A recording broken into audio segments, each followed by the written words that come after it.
கொடுத்தீங்கன்னா நீங்க ஒரு தான் ஸ்கேனிங் பண்ணுவீங்க. எனக்கு அவ்வளவு பிரச்சனை எனக்கு தான் தெரியும்.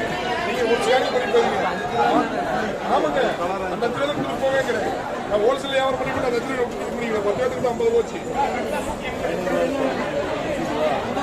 அதுதான் நீங்க எங்க போனீங்க ஸ்கேனிங் எழுதுறாங்களா பாத்துக்குங்க. அது நம்மளுக்கு ரிப்பீட் ஆகும்.